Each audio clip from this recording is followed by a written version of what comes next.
Welcome to the Crypto Campfire.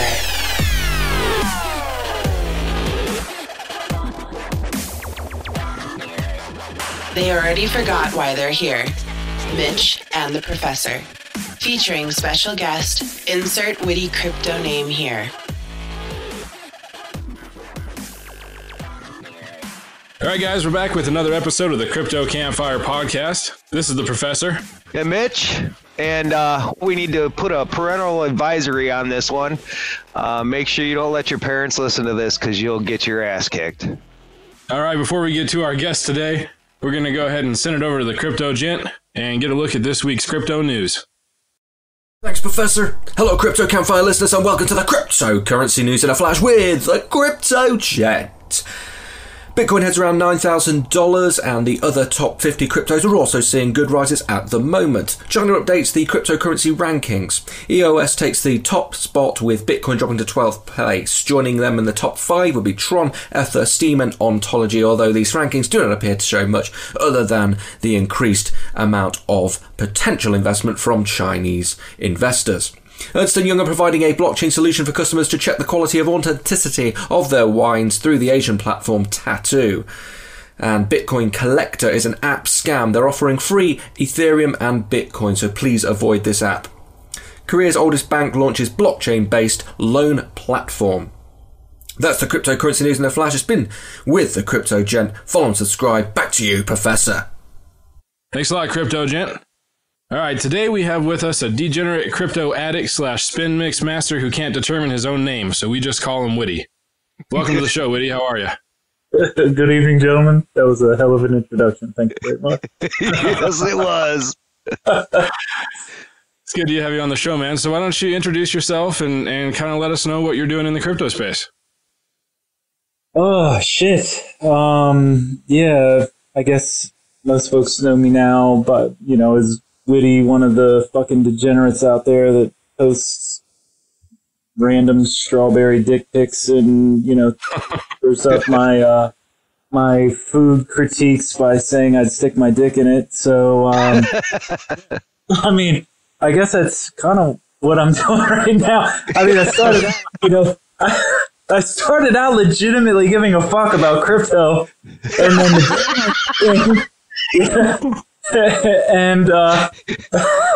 and then I don't know what the fuck happened. Like I don't even know how I became a goddamn degenerate, to tell you the honest truth.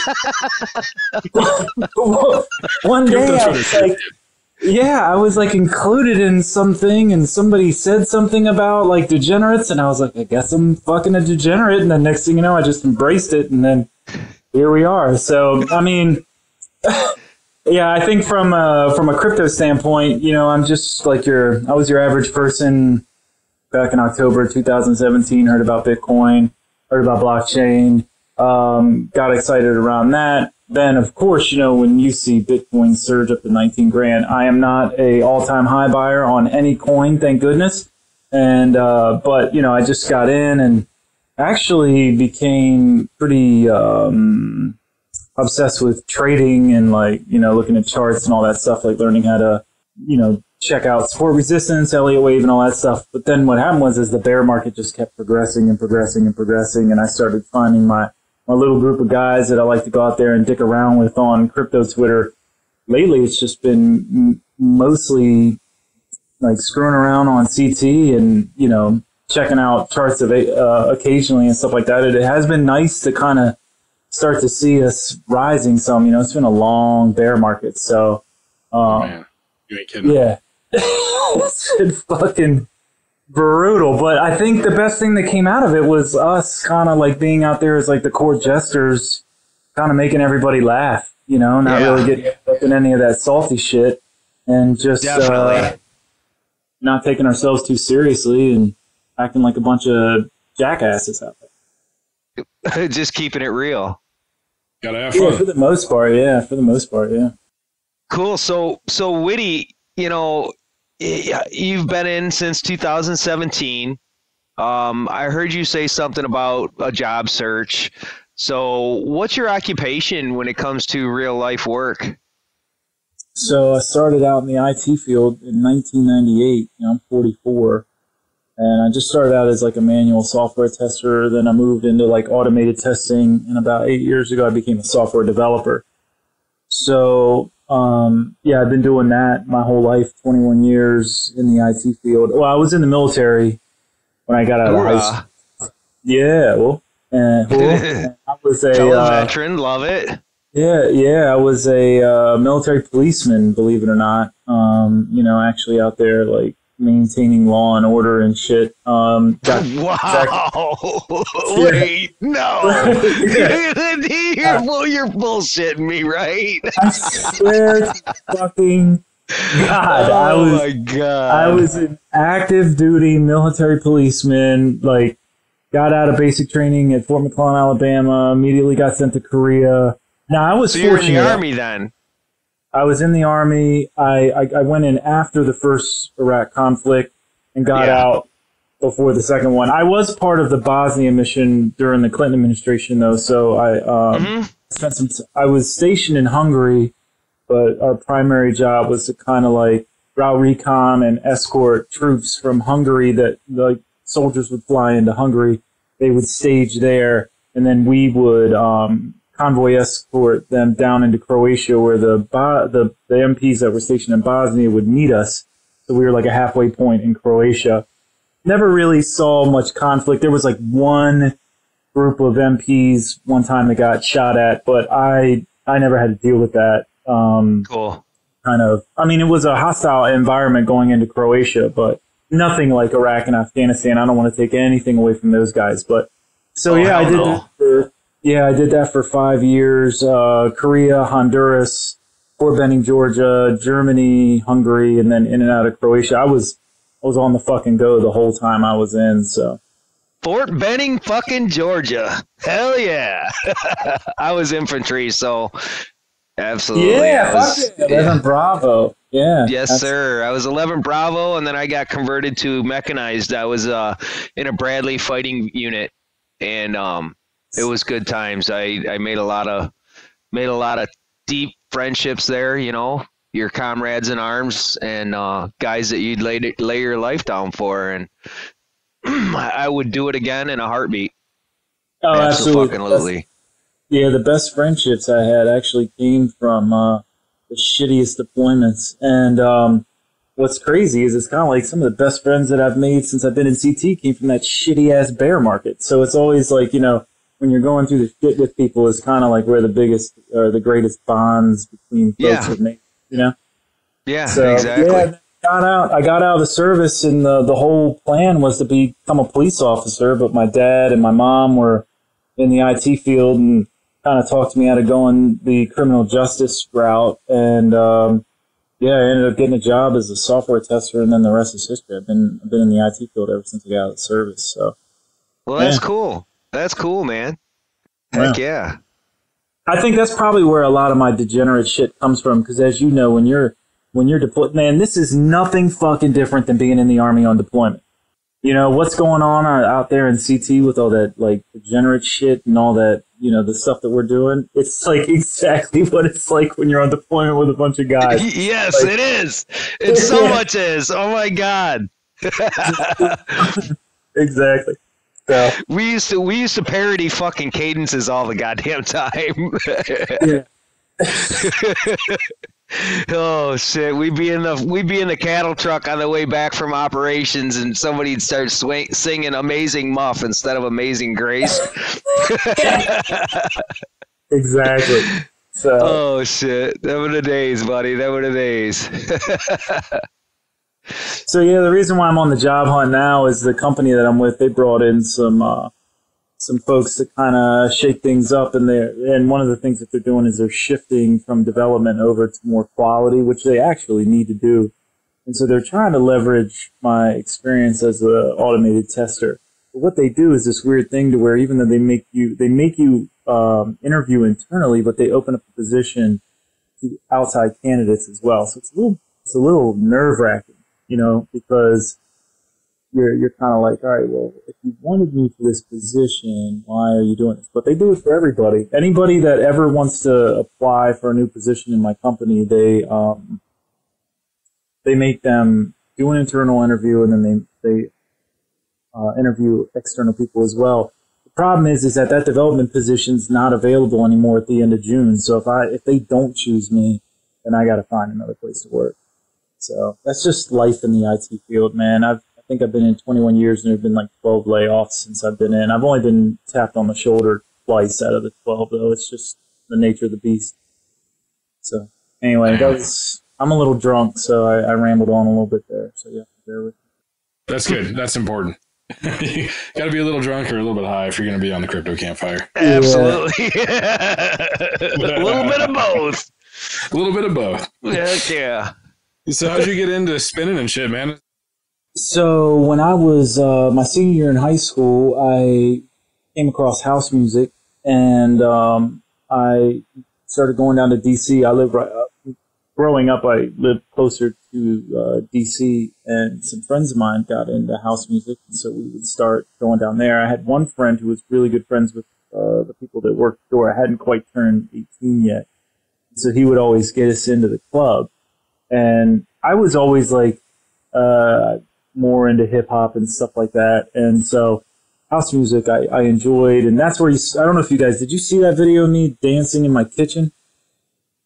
Yes. No, I missed it. What? How'd you miss that? I don't know, but I missed it.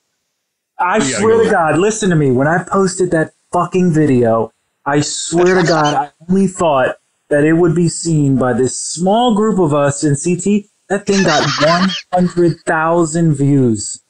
Oh my God. There you go. That's crazy. I fucking believe it. And so I got into house music like my senior year in high school, and ended up going into the military, but I brought all my like mix tapes with me. When I got out of the service, I enjoyed going down to the clubs. I was more of like a guy that enjoyed doing drugs and going to the clubs than like drinking and going to the bar. So headed back down to DC after I got out of the service, and I came across drum and bass. And once I heard that, I was hooked. So I went out and bought the turntables and just taught myself how to spin. And it's just something I like to do. I mean, those turntables you see me spinning on are from 1998. So it's a good stress reliever, I can imagine. Yeah, I just love it. So I spun drum and bass. I probably got about 500 records of those. I've spun that for like 20 years, but recently I just switched over to house music. So the music's been a little bit different. I'm trying to figure out how to spin that and like spin it as well as I spin the drum and bass stuff. So, but I've always kind of just been into that, and you could tell by that dancing video. I don't know, that's just more my style. Like getting high on like ecstasy and going to a club until 6 o'clock in the morning, dancing all night. That was back in my 20s when I could do that. That was what I loved. We used to go down to Austin, Texas, and we'd drop a hit of blotter, and we would fry all night with rose-colored sunglasses on our motorcycles, and we'd sit on 6th Street and watch tracers from the frickin' taillights go by. Oh my God, you were cool as shit. Oh hell yeah, we were. It didn't get better than that. That's so much fucking fun. But I can't do that shit. I'm 44 now. I would need like a week and a half to recover from that shit now. Trust me, brother. I'm almost 50 this year. I know exactly where you're coming from. But getting on the turntables is nice. Like you said, it's like a nice little stress reliever. I got 3 kids, and I got one that's almost 16, one that just turned 14, and one that turned 12. So, when I have my kids, I have 50-50 custody. When I have them, I like live in my fucking car, soccer practice, drama, taking them to their different friends' houses, because none of them drive yet, And so when I get a chance, it's like the one thing that I can do. I used to be a triathlete, like a hardcore triathlete, like training like 12, 16 hours a week. I don't know if you've ever seen those. I posted a couple pictures of that, but at like one point I was like competing at like the world championship level, but I don't have the time for that anymore. My kids just need me too much to be taking them around. When they were really young, it wasn't too big of a deal. I'd get up at 4 o'clock in the morning and I'd be done with a 6-hour bike ride by 10 o'clock, but now I don't have the time for that. So I got to find a way to let it out somehow, Heck yeah. That's for sure, man. Well, you got a talent for it, that's for sure. Yeah, I enjoy doing it because it's one of those things where I'm not going to be able to go spin at a club, I'm too old for that shit. So it's nice to be able to just put it up on Periscope and know that people are checking it out and enjoying it. And it's always nice to have somebody enjoying like any kind of music you're putting out. I've tried the guitar, I tried the mandolin, because I'm also like into like bluegrass and folk music and stuff, but it just never stuck. I was never good enough to like really stick with it and like produce anything that didn't sound like garbage. So yeah, I got a wide range of musical tastes. I was at a fucking bluegrass festival all weekend last weekend. So. Nice. It's good shit. But then listening to bluegrass as well.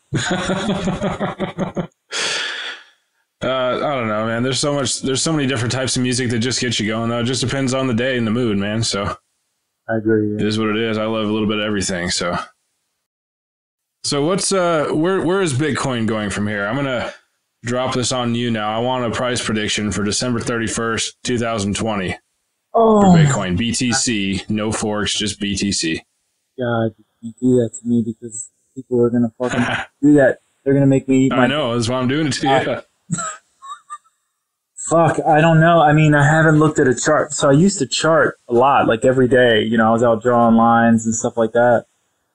Fuck, I really don't know. I mean, I personally, when I look at the overall market cycle, right? When you look at, you've all seen that like Wall Street market cycle chart, right? I don't know. I feel like maybe we're still in somewhat of that accumulation. This is, I don't know. I can't see an all-time high this year. I personally think that won't happen until 2020. I think. Yeah, December 31, 2020 is what I'm asking. Oh, September 12th. and if you have to give us a non-serious moonshot answer that's definitely not financial advice, then I'm all for that too. So. Oh, none of this is financial advice. Jesus Christ, don't. Hell no. Fuck, I'm only known for strawberry dick pics, not for fucking TA. Wait, we really need to throw a disclaimer into this fucking, this podcast, just so everybody's aware. Whatever you hear on Crypto Campfire, it is definitely not financial advice. Do not spend your money on anything we suggest. I tell you that much. Yeah. Hell no. Oh no, I don't know, man. I mean, some people I've seen stuff like predicting like 35K, like. With it, in 2020 up to like 50K. I really don't know. So maybe somewhere in that range. I mean, I'm just going to throw a wild number out there, but I would say maybe between 35 and 50K by December 31st, 2020. I don't know. I mean, what do you guys think? I don't know. I'm in like the 50K boat. Yeah. Approximately. So I'm right there with you. Wait, by 2020 or 2021? End of 2020. December 31, 2020. End of 2020. Yeah, I would have to say we're going to be in the 30 to 40 mark. But mathematically, is it not unfeasible I keep hearing about the mathematics behind the potential value of Bitcoin and putting it into the neighborhood of 100 to 150 grand. Is that reality? I mean, is that... Mathematically, that's like possible. Optimistic. Sure. Magic things happen. Like, for example, if Bitcoin had the same market cap as gold, it would be about 300,000 ish a coin or something like that. It's just something that I've recently seen. Okay. And so it's like lofty predictions like that, where if we reached the market cap of a somewhat similar asset class. But then what would it be? And so a lot of those predictions are like that. And so I think that's where a lot of those real high predictions come from. But I mean, I have no problem praying for $1 million Bitcoin, but well, you got 21, I don't know.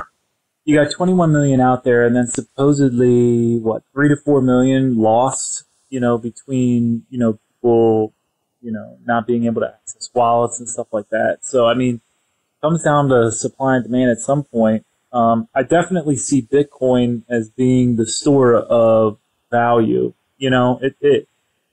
I feel like even though, you're hearing about people having to wait an hour for a transaction to take place and stuff like that, it's like gold, it's like, why is gold? I don't know what it was. Last time I looked, it was like $1,300 an ounce.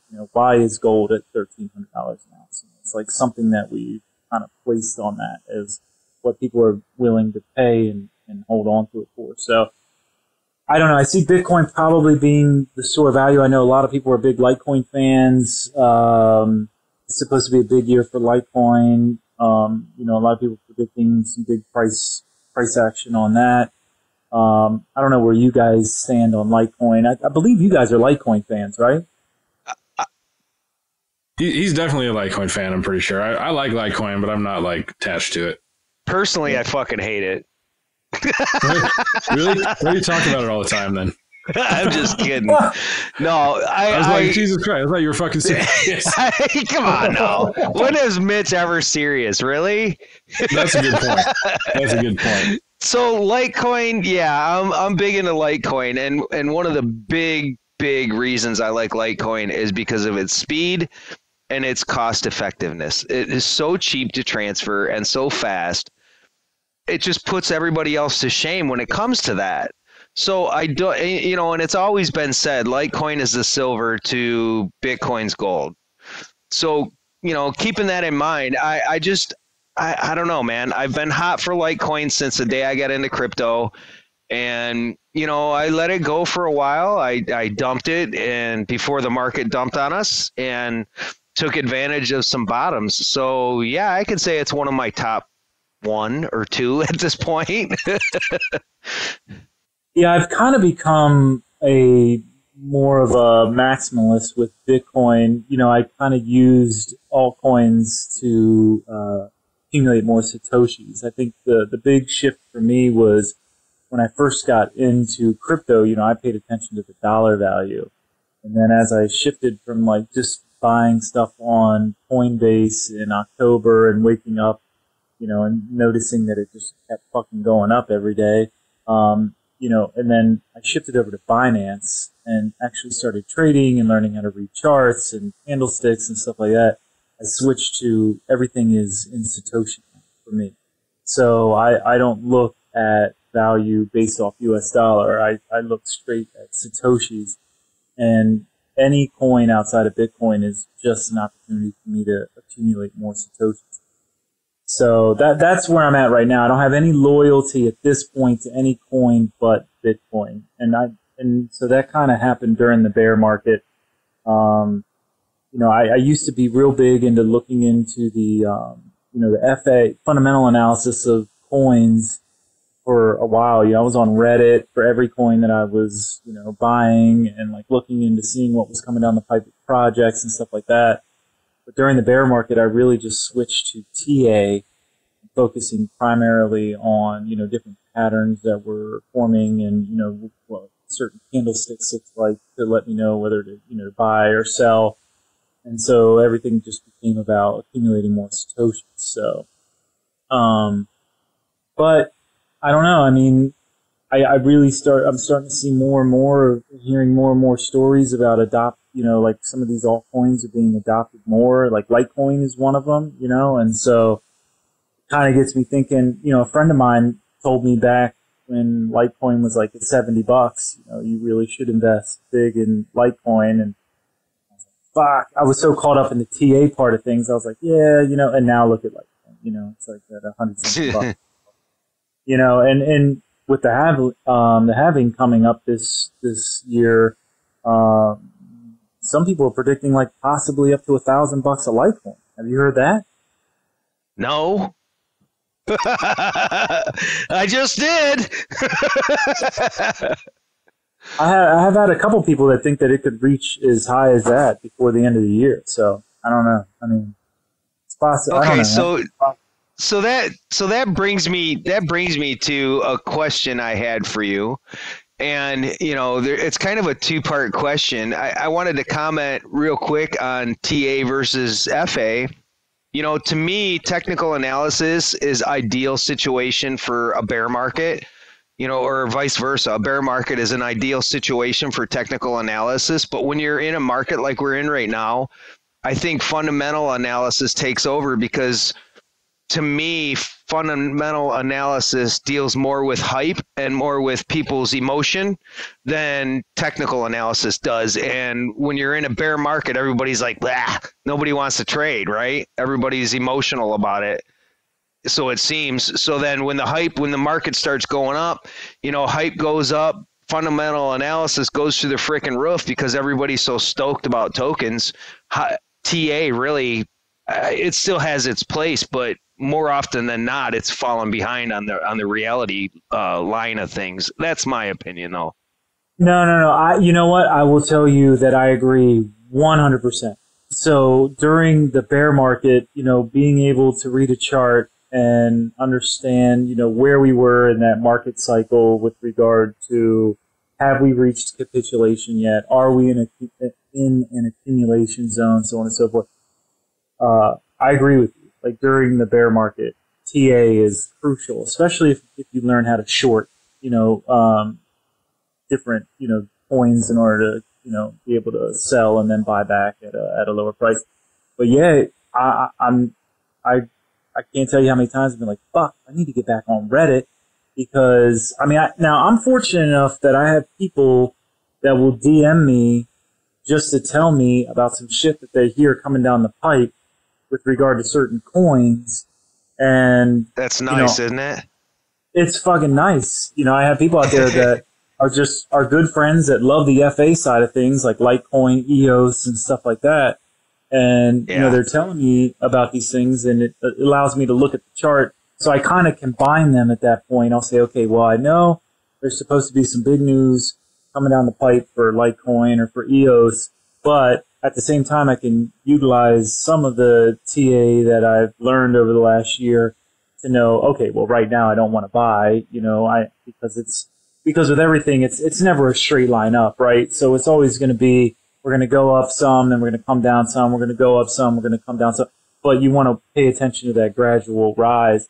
And so, sure. I definitely agree with you that FA is crucial right now because, it's starting to pick up again. I think we've had, a little over a year of just people, getting out of it. Other people that probably didn't know anything about it at all, like starting to hear about it now. Because look, Bitcoin, back in February? Was it February? It was only like $3,700? 36, yeah. Yeah, and we're pushing up into the 8 and, the high 8s and stuff like that. And so that's going to catch people's attention that if you would have bought a Bitcoin at, 3,600 back in February, where would you be now? Or a Litecoin at $23 in December. Yeah, I'm telling you right now, it is fucking crazy how much Charlie Lee, that motherfucker, when he sold it like 3-something, and then was like, if you can't handle Litecoin at $22, you don't deserve it at blah blah blah. It was like, how in the exactly. fuck? This motherfucker knows exactly what the fuck he's telling you right now. Anything he says, I'm paying attention. So, yep.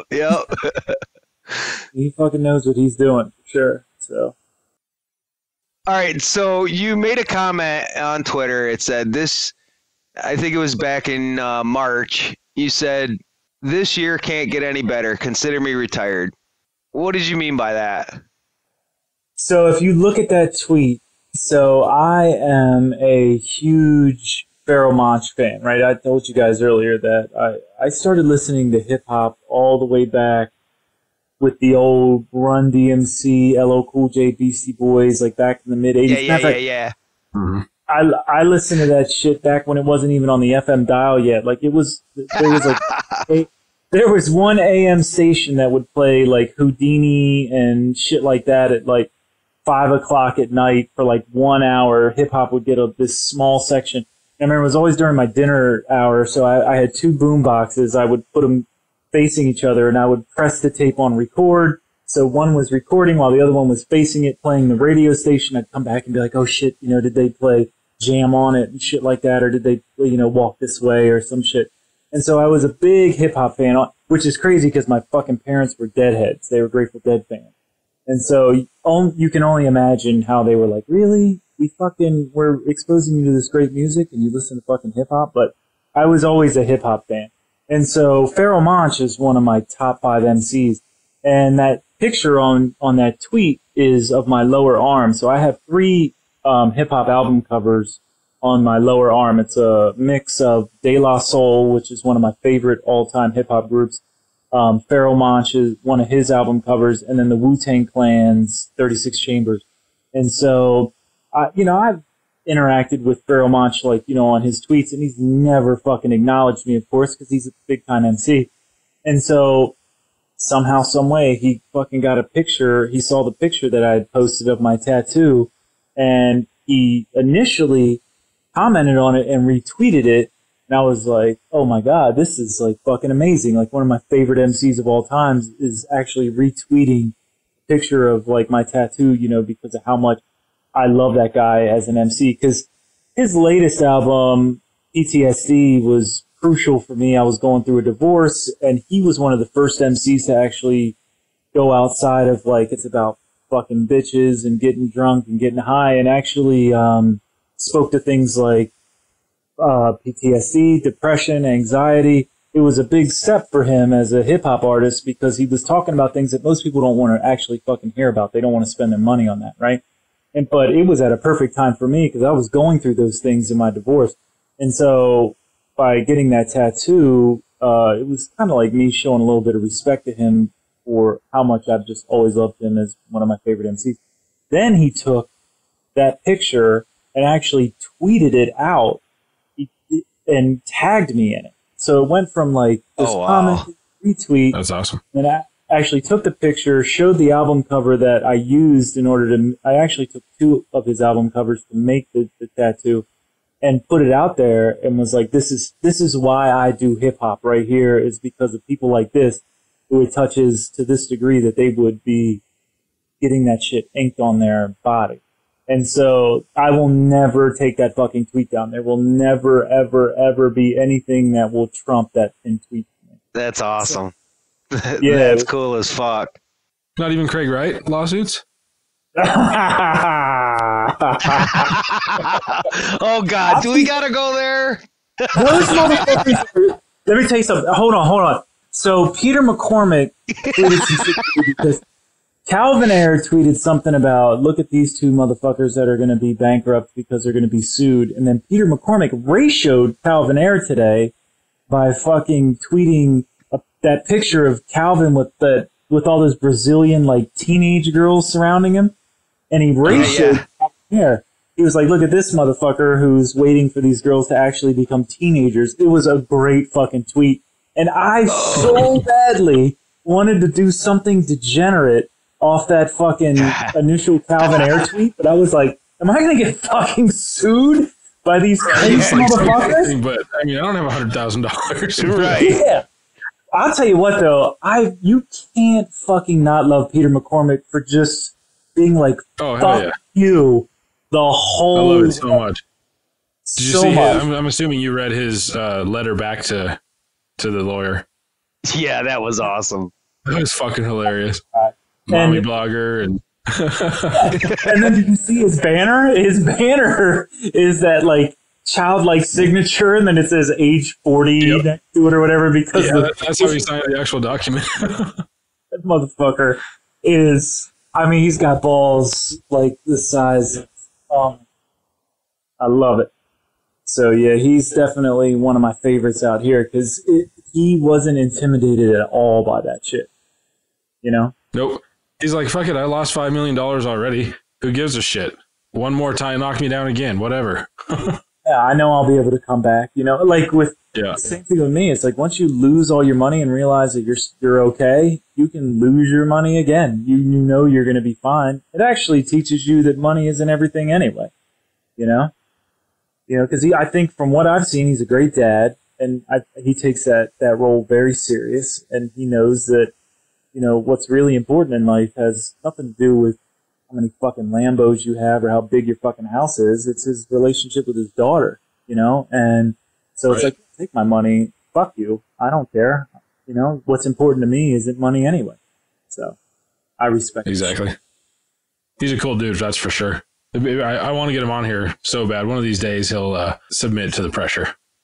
Well, I don't know how close you guys are with Crypto Euclid, but Crypto Euclid are like really close. So yeah, they're coming on probably here in a couple weeks or so on our show, and I was gonna plan on trying to get Euclid to poke at him for me. So heck yeah, we'll see. I know that Euclid took that running challenge pretty seriously from Peter, and so they've kind of developed a cool friendship, and so yeah, that was great, man. That was also for. Oh, actually, shit, that just reminds me. Today's the day I'm 3 weeks no cigarettes. Got all about it. Today's Wednesday. You go, boy. Congratulations, man. Hell yeah. Kicking ass. Stronger than I am.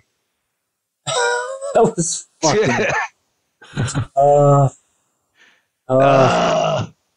You know, speaking of tough, you know, Witty, honestly, after seeing pics, you know, seeing you at a blockchain show, I think it was, you know, I honestly thought your voice would be a lot deeper. Yeah, no. That's not harsh. But I'll tell you this. This is what's great about me, right? I actually, one of the first people that I ever met and actually communicated with through voice on CT, he was in Japan, and we were using WhatsApp to like talk back and forth. And then one day I was like, fuck it, man, I'm just going to send a voice clip. And he was like, you sound soy as fuck. Like, you know, I'm 6'3", 190 pounds, and I sound, you know, like, but I'll tell you what, I don't mind fighting. So, you know, don't let the voice fool you. I will fucking... Wait, do you got big hands?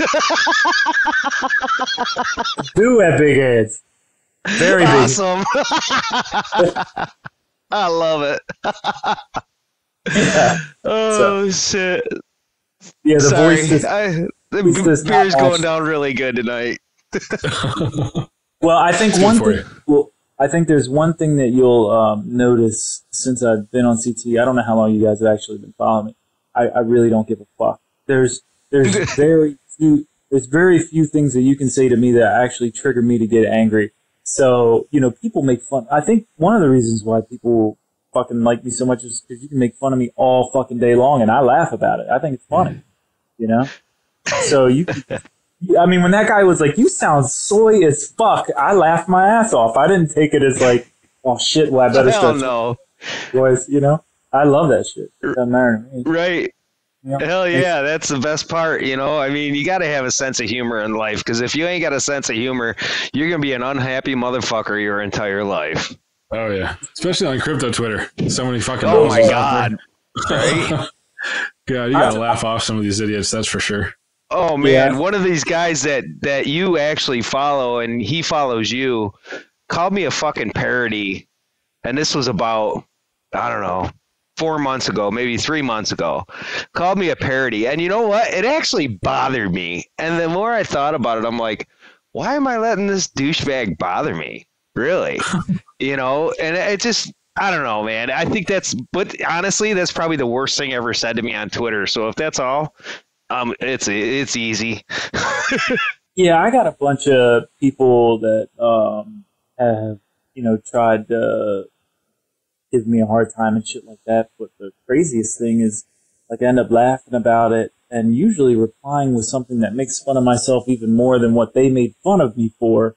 And then next thing you know, we're fucking getting along and having a good time. When I went through that liver transplant thing about 6 months ago, there was a guy that thought that I was scamming people because what had happened was there was a possibility I was going to be in the hospital for up to, well, not in the hospital, but in like recovery to where I wouldn't be able to work for like 6 weeks. And I had enough vacation and sick leave to kind of cover 4 of those weeks, but there was a possibility that, you know, I would have to go with leave without pay. And what was crazy was, and I felt like such a fucking asshole after I did this, BitLord had posted this thing where he had said, send me Bitcoin and I'll go on a week-long bender getting fucked up on any drug. I'll break it all down. I'll take all the BTC that you send me and I'll go out and get high on, you know, 20% coke, this much booze, this much strippers, you know, so on and so forth. And I honestly thought the motherfucker, I didn't really know BitLord at that point yet of how epic of a fucking troll he can be, like in a funny way. I'm not trying to be an asshole and call him a troll, but like he can troll people where you think he's fucking serious and he is completely fucking joking. And so I was like, you know what? I'm kind of in a position here where I'm trying to donate my liver to a local guy here. And there's a possibility I could be without funds. And so I was like, well, you know what? Let's try to see if we can do something that is more positive than people sending BTC for, you know, somebody getting high. So I had started saying, hey, look, here's the deal. If you want to send it, I'll create a group. I'll keep you posted along my whole process of like getting prepared to give this liver transplant. And actually, you know, people were giving BTC. One guy ended up calling me a fucking scammer because it was during the Milky thing. I don't know if you guys remember the Milky. Did you hear about this? I don't think so. I wasn't around. Okay. So there was this guy, Milky, that was going around. He had a pretty big following from what I understand. And he ended up getting like $50,000 worth of Bitcoin from people by saying, you know, I'm really struggling. I don't have enough money. You know, I can't pay the rent. You know, I lost my job. And people, you know, were sending him enough where he ended up with like $50K, and then he just fucking disappeared on people. And so when I started doing this thing to where I was like, hey, if you want to give it, I will keep it. I will not trade with it. At any point, if you want it back, I'll give it back. This guy came out after me hardcore, calling me a fucking scammer and a piece of shit. And I actually didn't really have to do anything because a bunch of like degenerates stepped in and like handled it for me. But he and I are actually following each other now and get along because he was, you know, I didn't get angry. You know, I try to do a very good job of understanding where people are coming from. I, you know, was able to explain what was going on, and I kept my cool. And ultimately, you know, he was able to see like, look, this guy's not trying to fuck people over. You know, but so you got to be careful with CT. There's some people that purposely go out just to get under your fucking skin. And, you know, I'm at a point in my life now where I just don't give a fuck about any of that stuff. You can make fun of me all you want. You know, there's a couple things that you can trigger me on. I'm not going to say them because if anybody listens, right, they try to fuck with me. But I do have trigger things, but for the most part, we all do. Yeah. So sorry for that long rant. No, it's good though. It's a good attitude to have. You know, just it makes things a lot nicer. It's a lot more enjoyable to spend your time on crypto Twitter when you don't give a fuck. You know. So I remember when I first came into the space, and it wasn't quite right at the beginning, but like early 2018, there was this one particular dude that I can remember, and he was just trolling the shit out of everything I posted, and I was just shit posting charts, like not actual TA. But literally just like a screenshot of Tron and being like, oh my God, it went up 5%. And so then there's this guy on every single thing that I post, like, you're a fucking idiot, or really, it's not mooning, it's only up 5%. And it was like, he obviously wasn't getting the sarcasm. I just kept sending him hugs over and over and over again. Lots of hugs and lots of hearts. And he follows me now. So you kill him with kindness, man. I mean, really. Exactly. Sure. You have to be friends with everybody, but it's better to keep your calm and not react. And sometimes you can end up being friends. Yeah, there's a couple people that have actually, you know, had to either unfollow or there's even a couple on my list that I've ended up blocking because I just got to the point of where the shit that they were saying, I was like, man, this is just not like what I want showing up anywhere in my feed, right. You know? You gotta really be a fucking asshole for me to either unfollow or to block you, right? Man, it must take a lot to get blocked by Witty. Yeah, it takes a lot to get blocked by me. I'm an understanding motherfucker, but you get blocked by me, you fucking deserved it, for sure. Hell yeah. Well, what was funny was I roll with Smiling Llama and Rapper Jesus and Marley. And so I don't know if you guys follow these guys, but you have to follow Wei Long, of course. Anybody that you see that we usually run as a group of like 10 to 15, right? That if somebody is doing something stupid and they tag us, we'll completely wreck your fucking thread. And so we don't do anything nasty. We're not nasty. We're not calling you anything. We just take it over like it's ours. And we just start posting all those crazy fucking pictures. But Smiling Llama, Raptor Jesus, Marley, Do I Feel Lucky, Way Long, Edge. You should follow all those guys because they... Smiling Llama. Come on. Oh, yeah, fucking Sherpa and Lord, Shilbo. We're going to have to tweet out from the Campfire account a follow list, Witty recommended follow list. Oh, my God. Because I follow them all. It's so fucking funny. And we just picked up a recent guy, probably in the last 3 or 4 weeks, named Cheer Test. That fucking guy fit right the fuck in. I mean, he did some shit that was just hilarious. But we find a way to turn everything into lighthearted and fun, which is good, and it keeps. I mean, honestly, this shit's better than therapy. CT's better than therapy. I laugh my ass off every fucking day out here. I start my morning off every morning at 4:30 in the morning. I get up, I have my coffee, I hit my telegrams real quick, or I hit my Twitter, one of the two, and I'll get stuck in Twitter for 2 hours, and I'm like, okay, it's 6:30. I got to go to work, But yeah, it's a great start to my day. It is. It really is. And especially seeing, the fun stuff like you guys on there, and just. I don't know. I just enjoy the shit out of it. So it's always a good time. It's definitely therapy for sure. There's always some crazy shit going on that you can find and entertain yourself. You can find yourself in some rabbit hole any minute.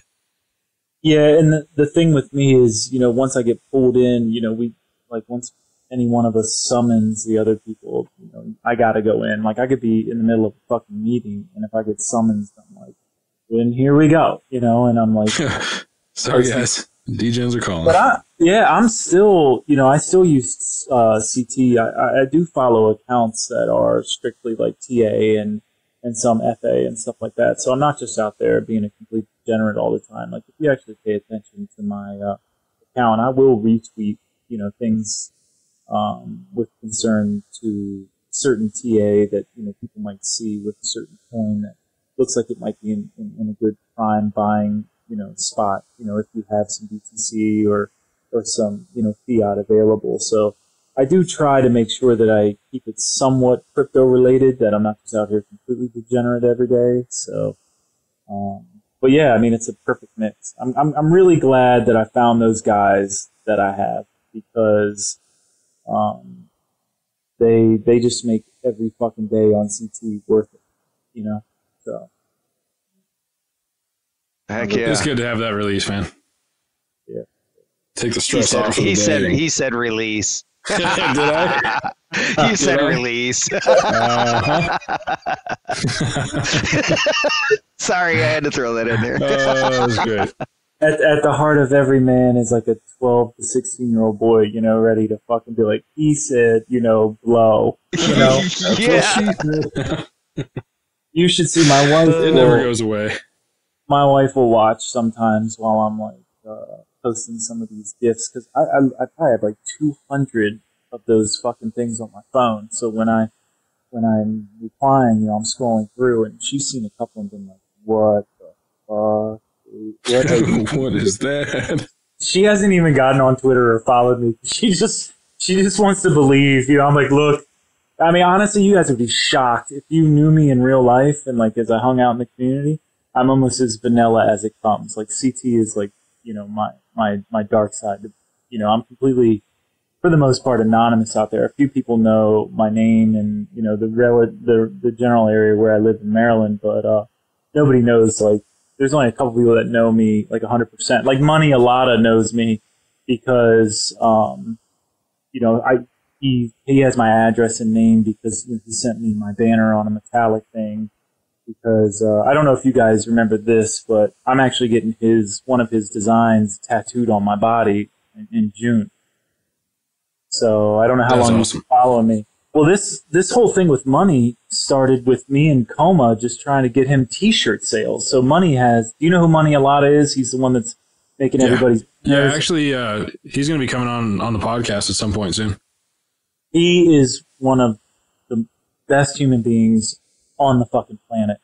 And so, Money knows my name and my address and all that stuff, but most people don't know me. I get to be anonymous out here and just be, complete nut job and not So other than crypto Twitter and spinning and that, what other kind of things keep you busy? What other talents do you have? Right now it's just being a dad, honestly. I mean, I take that role very serious when it comes to, you know, my kids. So that's like my number one priority outside of like bullshitting on Twitter and laughing and cutting up. It really just comes down to my kids. Like I said, at one point I was like super like a semi-pro triathlete that consumed a lot of my time, but it's really just kind of taking care of my family and, you know, making sure that trying to give my kids that everything that, you know, that they need to, you know, experience life at this age, you know. So if they show an interest in something, you know, I'm trying to support that. And, you know, so sometimes it calls, like my son plays travel soccer, you know, so there are times I'm like driving to Northern Virginia or New Jersey for a soccer tournament and stuff like that. So honestly, outside of spinning records and dicking around on crypto Twitter, it's really just, you know, making sure that I do right with regards to my kids and you know, making sure that I'm being as good of a dad as I possibly can. You know, I'm not perfect, and every once in a while, though. I got 3 kids in puberty right now, so sometimes shit can get a little tense in the house, but for the most part, I try to, I mean, I got 1 in high school, and it's fucking crazy how quickly shit changes. You know, you go from middle school where you're dealing with trivial shit to drugs and alcohol and sex, and like, it almost seems like a heartbeat. You know, I mean, the sex stuff and some of that shit actually was even happening in middle school, which kind of shocked me. But in high school, right now, it's just trying to keep my son straight. You know, he's in all honors, gifted and talented, straight A, soccer player, track, all that shit. You know, I'm just trying to keep him, you know, focused, you know, at this point, because, you know, now that he's in high school, this kid's smoking weed and having sex, and, you know, my biggest fear is that any one of my kids is just going to have that one night, you know, where they make that one mistake, you know, that could just ruin them, you know. And it only takes one.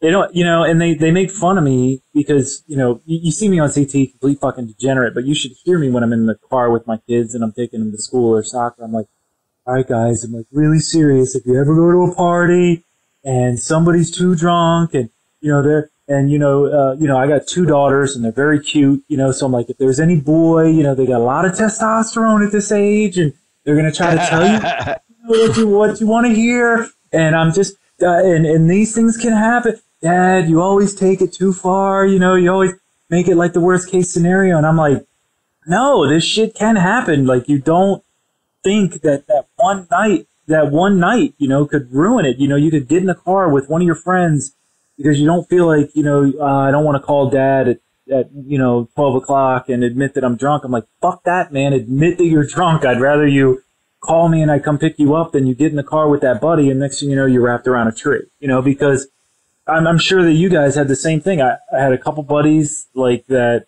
One guy ended up in a coma and is in a wheelchair for the rest of his life because, you know, they went out and they were driving drunk. And they ended up wrapped around a tree. One guy died, you know, because of it. And, you know, it's hard to get your kids to see that because they haven't really seen it yet. But you know, as an adult, that it can happen. So, you know, honestly, it's just trying to make sure that I'm talking to my kids and creating a relationship to where I feel like they feel that they can come to me and communicate with me and be honest with me about anything, even if they were to smoke weed or get drunk or, you know, thank God none of that stuff has really happened yet, but it's just, yeah, it's getting pretty intense now. I don't know. Do you guys have kids? So you know what I'm talking about? Older one? Man, I've got 3 boys, but my oldest is 10, so I'm about just about there.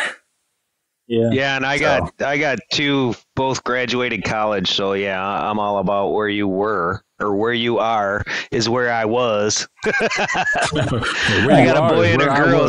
That's right. I had a boy and a girl, so I know all the struggles. Yeah, new T-shirt incoming. Where you are is where I was. Like my 12-year-old daughter, or my daughter who's 14, when she was 12, you know, they got the Snapchat and everything going on now and all that shit. She had a boy in her grade, like, do the send nudes thing to her. At fucking 12. I was like, Jesus are you Christ. fucking kidding me? Now, thank God. That'll set you off. I mean,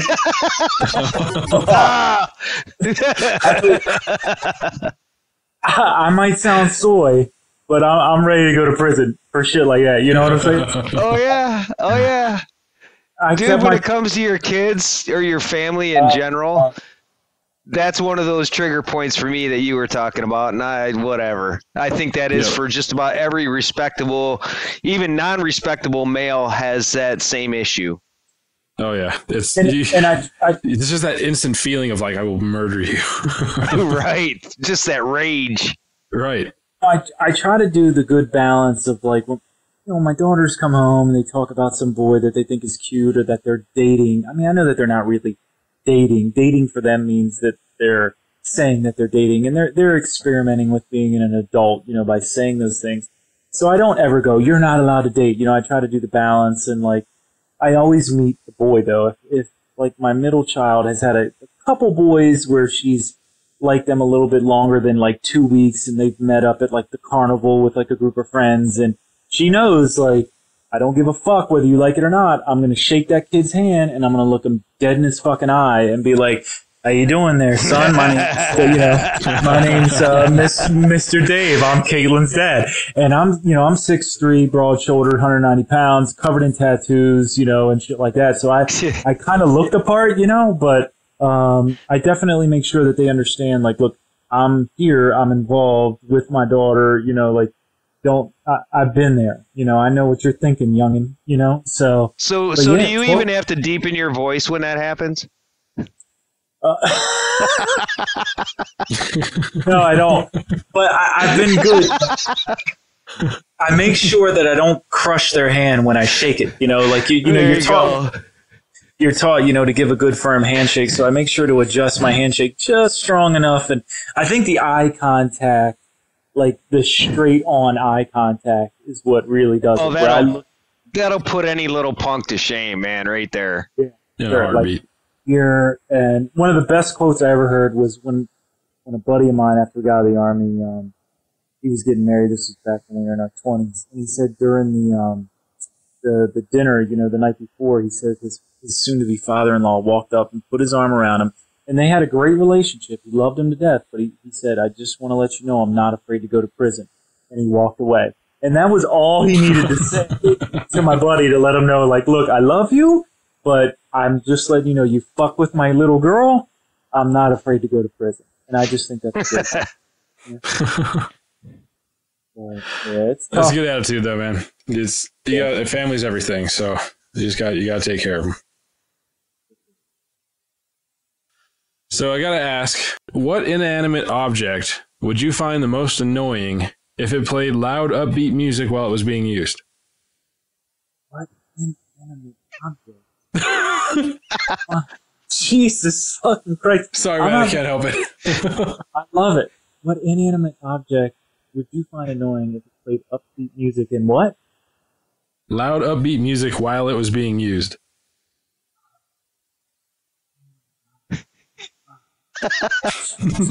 Where the fuck did you find this? Was this on a website or something? Yep, Google is my best friend. Oh, come on, you spoiler right there. Crazy fucking interview questions to ask, motherfucker.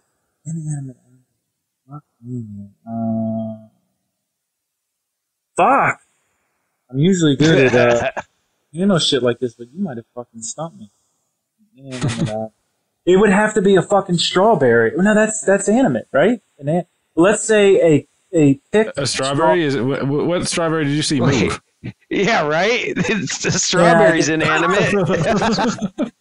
We're only going to go with a strawberry because I'm known. But wait. So that's saying that you use a strawberry. Are you kidding me right now? I mean, you can consider eating it, using it. I suppose you can play loud, upbeat music while you're eating it. Oh yeah, I use my food. Come on, we're sitting there on the table, and as soon as you chew on it, there it goes. Wait, saying use your food puts a whole different perspective on things. God damn it. Yeah, that's a good point. you've seen that I stick my dick in all kinds of shit out there, right? So, what I'm known for is sticking my dick in people's food.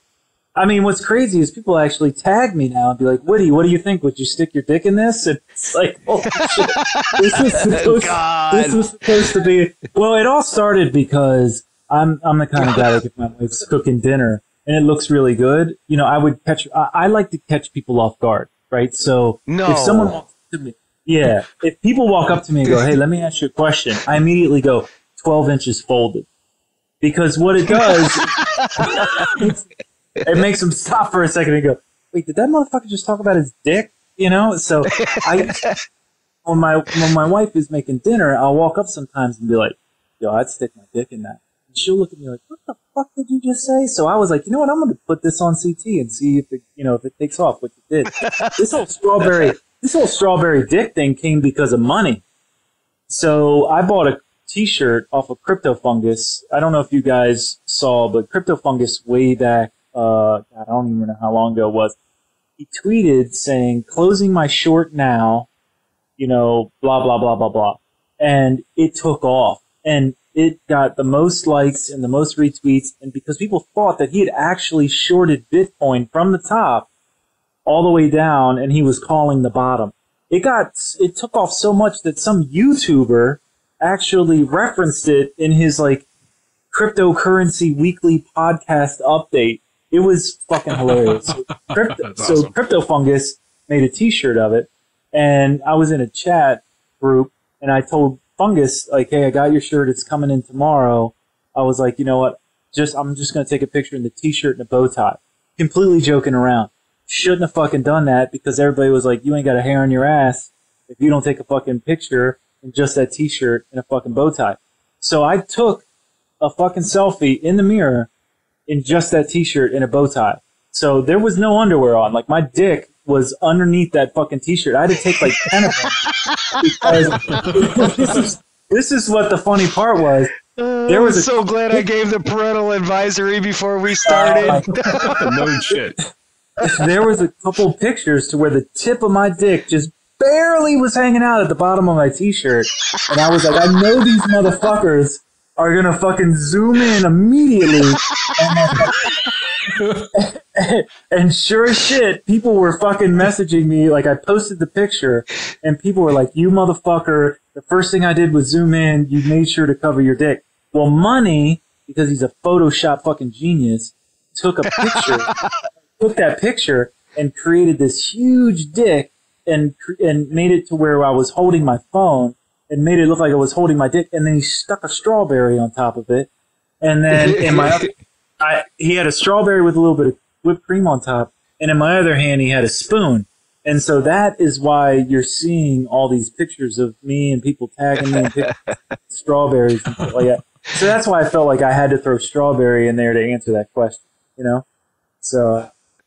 All right, so I see it on Twitter. You mentioned your back deck, and you mentioned maybe doing a meetup on that. And I'm wondering how far away you are from completion, and if you might be ready around the time I'm in Jersey. When are you going to be in Jersey? The 22nd of June for the Bitcoin Ben meetup.